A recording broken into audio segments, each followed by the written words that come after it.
Assalamualaikum warahmatullahi wabarakatuh. Salam sejahtera bagi kita semua.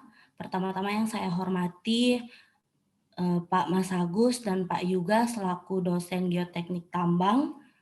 Dan pada hari ini kami akan mempresentasikan hasil diskusi kami mengenai materi-materi yang telah diberikan oleh Pak Mas Agus dan Pak Yuga untuk ujian akhir semester Geoteknik Tambang. Dan berikut ini adalah nama-nama anggota kami, yaitu yang pertama Giovarli Clifliando dengan NIM 073 0018 00020, dan yang berikutnya dengan saya sendiri Injilia Miracle Wenas dengan NIM 073 0018 00022, dan yang ketiga Femon Niwarito Nate dengan NIM 073 0018 00063. Nah, yang berikutnya adalah outline dari kelompok kami, yaitu yang pertama dasar-dasar kemantapan lereng yang akan dibacakan oleh saya, yang kedua analisis kemantapan lereng yang akan dibacakan oleh saya dan saudara Giovarli, dan yang ketiga penanganan dan perkuatan lereng yang akan dibacakan oleh saudara Giovarli, dan yang terakhir pemantauan lereng. Baiklah, kita masuk dalam materi kita yang pertama, yaitu dasar-dasar kemantapan lereng. Tambang terbuka merupakan metode penambangan yang sangat cost efektif dan memungkinkan mekanisasi secara intensif dan produksi besar. Oleh karena itu, dimungkinkan untuk menambang deposit mineral dengan kadar rendah yang tidak ekonomis jika ditambang dengan metode tambang bawah tanah. Tambang terbuka menjadi semakin dalam pada beberapa dekade terakhir ini dan sudah banyak yang mencapai kedalaman sekitar 1.000 meter. Nah, berikut ini adalah model geologi. Model geologi komprehensif mutlak diperlakukan untuk perancangan lereng. Tanpa model tersebut, perancangan lereng harus menggunakan data empiris kasar sehingga kegunaan rancangan diragukan, kecuali untuk evaluasi prakelayakan yang sangat sederhana. Nah, pada saat ini sudah dikembangkan interface yang memungkinkan transfer data secara langsung dari model-model 3 dimensi ke model-model jenis lain untuk perancangan lereng.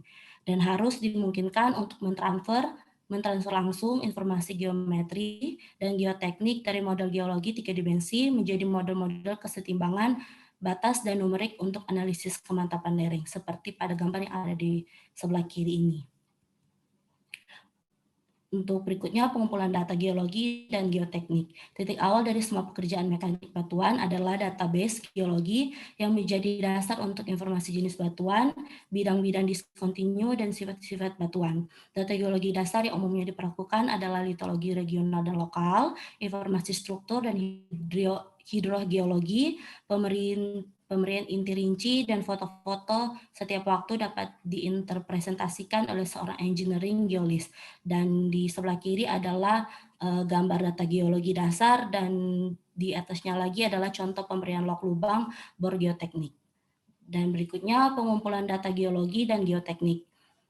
Model geologi geoteknik yang dapat digunakan untuk memahami dan menganalisis proses ini harus mengandung yang pertama data struktur, yang berikutnya litologi, dan berikutnya mineralisasi dan alterasi, dan pelapukan, hidrogeologi, dan karakteristik massa batuan. Dan pada gambar di sebelah kiri ini adalah bagaimana kita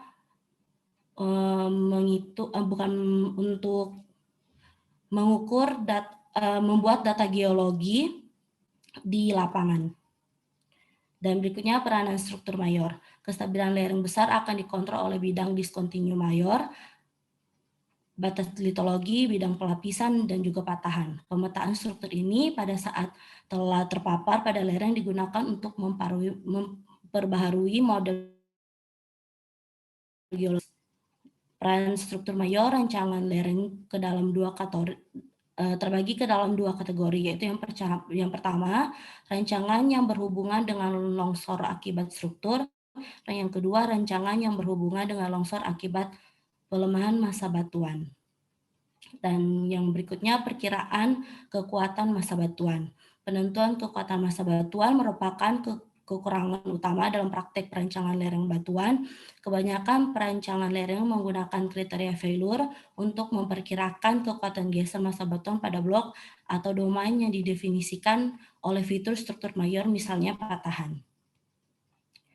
Dan pengaruh alterasi. Beberapa tambang terbuka, khususnya tambang biji umumnya berhubungan dengan zona batuan teralterasi sebagai hasil proses pembentukannya. Dan berikutnya ada pengaruh air tanah. Kehadiran air tanah dalam lereng batuan merupakan faktor kritis dalam setiap analisis kemantapan lereng. Tekanan air dalam bidang kontinu akan mengurangi tegangan efektif dan konsekuensinya kekuatan geser.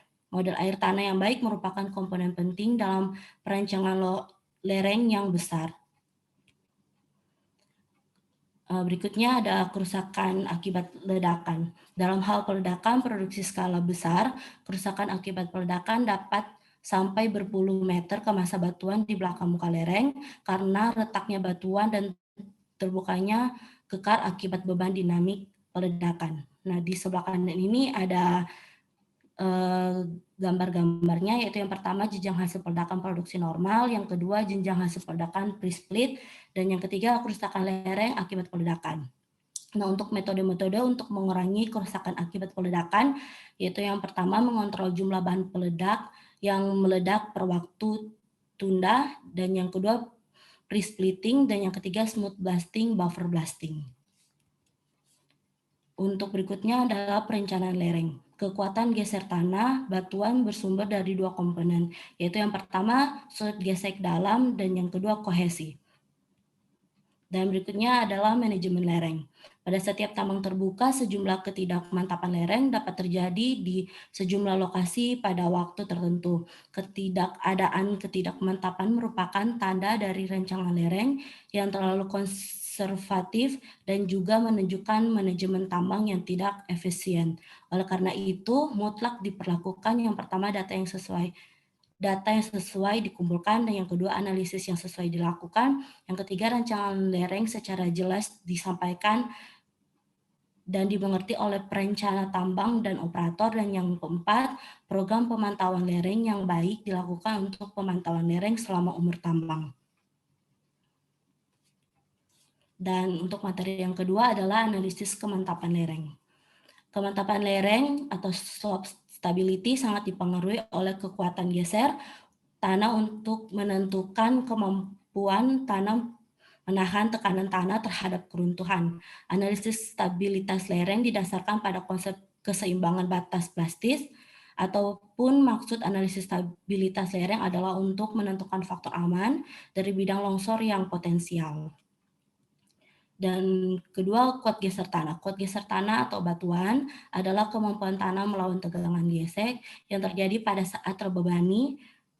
Keruntuhan geser atau shear failure tanah atau batuan terjadi bukan disebabkan oleh hancurnya butir-butir tanah tersebut, tetapi karena adanya gerak relatif antara butir-butir tanah tersebut. Pada peristiwa kelongsoran suatu lereng, berarti telah terjadi pergeseran dalam butir-butir tanah tersebut. Dan seperti dilihat di kanan sini ada rumusnya. Dan berikutnya adalah mekanisme dasar longsoran. Benda yang ada pada suatu bidang miring dipengaruhi oleh suatu gaya penahan dan gaya penggerak, seperti ada rumus yang sudah dijelaskan yang di sebelah kanan. Dan yang berikutnya adalah faktor keamanan lereng. Di sebelah kiri, seperti yang terlihat, jika kurang dari 1,07 longsoran terjadi biasa atau sering, antara 1,07 sampai 1,25 yaitu longsoran pernah terjadi, dan lebih dari 1,25 yaitu longsoran jarang terjadi. Dan untuk umum untuk perhitungan stabilitas lereng adalah dengan mencari nilai angka aman dengan membandingkan momen-momen yang terjadi akibat gaya yang bekerja, seperti ada rumus di bawah ini. Dan berikutnya akan dijelaskan oleh Saudara Giovarli. Baik, selanjutnya mengenai proyeksi stereografis. Proyeksi stereografis merupakan salah satu metode yang dapat digunakan dalam menganalisis struktur geologi. Proyeksi stereografis adalah gambaran dua dimensi atau proyeksi dari permukaan sebuah bola sebagai tempat orientasi geometri bidang dan garis. Proyeksi stereografis memproyeksikan garis dan bidang ke dalam bidang proyeksi, biasanya berupa permukaan setengah bola bagian bawah, dan di sebelah kiri ini merupakan gambaran dari pengeplotan garis bidang dan sudut pada stereonet yang dimana hasilnya nanti dapat digunakan untuk menentukan jenis kelongsoran yang akan terjadi. Next. Kemudian ini ada juga faktor-faktor yang mempengaruhi kemantapan lereng batuan. Yang pertama ada geometri lereng, kemiringan, dan tinggi suatu lereng. Kemudian ada juga struktur batuan, kemudian sifat fisik dan mekanik batuan, dan yang terakhir adalah gaya-gaya dari luar seperti gempa, pemakaian alat-alat mekanis, dan lainnya. Next. Baik, kemudian masuk ke jenis longsoran. Yang pertama adalah longsoran bidang. Longsoran bidang merupakan suatu longsoran batuan yang terjadi sepanjang bidang luncur yang dianggap rata. Kemudian longsoran baji. Longsoran baji dapat terjadi pada suatu batuan jika terdapat lebih dari satu bidang lemah yang bebas dan saling berpotongan. Kemudian ada juga longsoran busur, di mana longsoran busur adalah longsoran batuan yang terjadi sepanjang bidang luncur yang berupa busur yang disebut juga sebagai longsoran busur. Yang terakhir adalah longsoran guling, di mana longsoran guling adalah longsoran yang akan terjadi pada suatu lereng dengan batuan yang arah kemiringannya berlawanan dengan kemiringan bidang-bidang lemahnya. Ini merupakan gambaran dari tiap jenis longsoran. Yang di atas ini merupakan jenis longsoran busur, kemudian yang kedua ini longsoran bidang, kemudian yang ketiga ini adalah longsoran baji, dan yang terakhir ini adalah longsoran guling. Kemudian masuk ke outline ketiga, yaitu penanganan dan perkuatan lereng. Next. Definisi dari longsoran. Longsoran adalah pergerakan massa batuan, bahan rombakan, dan tanah pada suatu lereng yang berpindah tempat karena gravitasi dan terganggunya keseimbangan gaya yang bekerja antara beban berat sendiri tanah atau batuan dan kemampuannya dalam menahan beban. Next. Kemudian ini adalah beberapa tahapan ketika sebuah longsoran terjadi. Jadi setelah longsoran terjadi perlu dilakukan analisa terhadap penyebab longsoran tersebut, baru kemudian dapat ditentukan cara penanganan longsoran apa yang dapat dilakukan.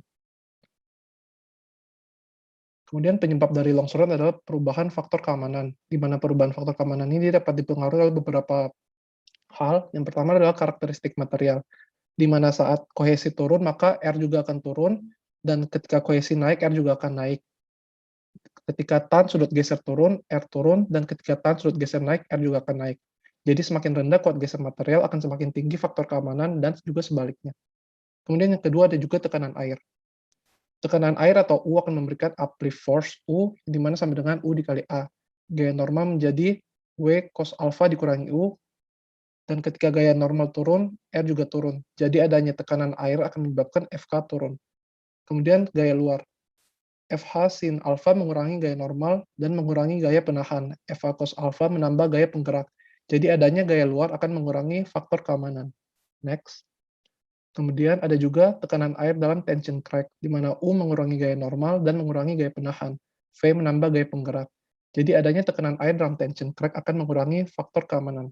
Kemudian yang terakhir ada geometri. Semakin curam lereng, maka semakin rendah R dan semakin tinggi W sin alpha, sehingga FK akan semakin rendah. Next. Kemudian ini adalah beberapa cara penanganan kelongsoran atau remedial measure. Yang pertama adalah geometrical method atau metode untuk membuat lereng yang terlalu curam menjadi tidak terlalu curam. Kemudian ada juga drainage method atau dengan memperhatikan air tanah yang berada pada tambang. Dan yang ketiga adalah retaining structures method atau dengan mendapatkan struktur-struktur penahan pada lereng. Next. Kemudian perkuatan lereng. Perkuatan lereng merupakan tindakan yang pada prinsipnya bertujuan untuk memperbesar kekuatan atau strength tanah atau batuan sehingga lereng lebih mantap. Beberapa tujuan dari perkuatan lereng adalah membantu massa batuan untuk menyangga dirinya sendiri dan memasang struktur luar atau lain yang nantinya tidak merupakan bagian lain dari massa batuan tapi akan menyangga dari sisi luar. Next. Kemudian ini adalah beberapa pertimbangan sebelum dilakukan perkuatan lereng. Yang pertama, jenis material yang dihadapi. Dalam hal ini material lereng yang dihadapi adalah lereng tanah dan lereng batuan. Kemudian yang kedua adalah jenis keruntuhan yang berpotensi untuk timbul. Dan yang ketiga adalah faktor-faktor yang dapat menyebabkan keruntuhan lereng. Next. Kemudian masuk ke jenis perkuatan lereng. Yang pertama ada bronjong, kemudian tembok penahan, dan sumuran. Next. Kemudian ada juga tanah bertulang dan dinding penopang isian batu, kemudian tumpuan beton dan jangkar batuan, dan yang terakhir jalan kawat dan beton tembak. Baik, untuk materi selanjutnya, pemantauan lereng akan dilanjutkan oleh Saudara Femon Niworito Tanati. Baik, terima kasih Saudara Cliff. Selanjutnya saya akan menjelaskan tentang pemantauan lereng. Yang pertama adalah latar belakang.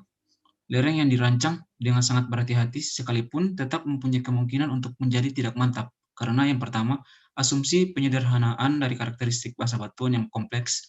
Yang kedua, penyederhanaan akan menghasilkan ketidakpastian dan kemungkinan kegagalan desain. Yang ketiga, ketidakpastian yang berhubungan dengan geoteknik, berarti diperlukan pemantauan reguler lereng tambang untuk memverifikasi. Terdapat beberapa tanda-tanda ketidakmantapan lereng yang penting untuk diketahui, dan tanda-tanda ini dapat dilihat secara visual. Selain itu, program pemantauan yang baik dengan menggunakan peralatan yang sesuai akan dapat pula memberikan peringatan awal mengenai ketidakstabilan lereng. Pada dasarnya, pemantauan adalah pemeriksaan dinding pit terhadap kemungkinan terjadinya suatu ketidakstabilan agar kemudian dapat diambil suatu tindakan perbaikan. Selanjutnya ada pengamatan visual. Yang pertama, rekahan tarik. Rekahan tarik akan terjadi jika material lereng telah bergerak ke arah pit. Perpindahan ini tidak dapat dideteksi dari lantai pit. Sangat penting untuk secara reguler menginspeksi crash dari high wall di atas daerah penambangan aktif. Akses yang aman harus terus dijaga di daerah yang langsung berada di lokasi penambangan aktif. Inspeksi dengan frekuensi sering mungkin diperlukan selama periode musim hujan dan setelah peledakan yang besar. Selanjutnya ada scarps. Scarps terjadi jika material telah bergerak ke bawah secara vertikal atau hampir vertikal. Material dan permukaan scarps dapat tidak stabil dan harus dipantau secara benar. Selanjutnya ada aliran air tidak normal. Peningkatan aliran air di dalam lereng dapat menyebabkan pengaruh yang buruk pada lereng. Perubahan aliran langgeng pada sumur-sumur berlisan atau perubahan pada hasil pembacaan pisometer juga dapat menunjukkan pergerakan subsurface yang telah memotong muka air tanah atau lapisan pembawa air.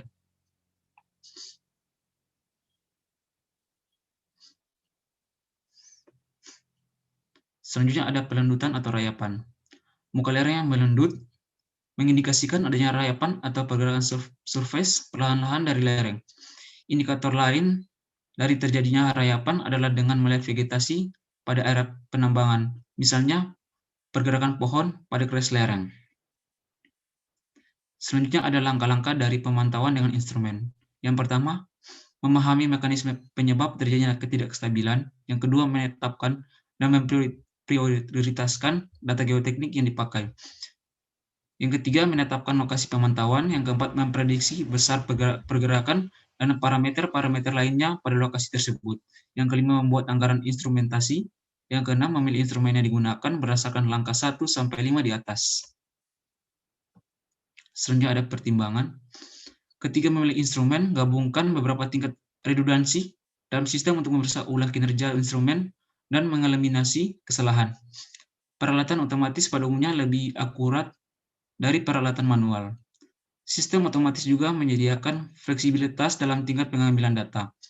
Instrumen harus diletakkan pada tempat yang paling efektif. Dan yang terakhir, estimasi gerakan pada daerah tertentu harus dilakukan untuk memastikan bahwa batas kemampuan instrumen tidak terlewati. Selanjutnya ada jaringan survei. Peralatan survei harus dikalibrasi secara benar. Sangat penting untuk meletakkan titik-titik kontrol permanen pada lokasi yang mantap dan memasang prisma secara baik. Semua galat pada survei harus lebih kecil dibandingkan dengan akurasi minimum yang dipersyaratkan untuk pengukuran perpindahan. Selanjutnya ada pemantauan dengan instrumen pengukuran rekahan. Pengukuran dan pemantauan lebar rekahan dan arah propagasi rekahan diperlukan untuk penentuan luasnya daerah yang tidak mantap. Metode paling sederhana untuk pemantauan rekahan adalah dengan menyemprotkan cat atau memasang bendera pada ujung rekahan.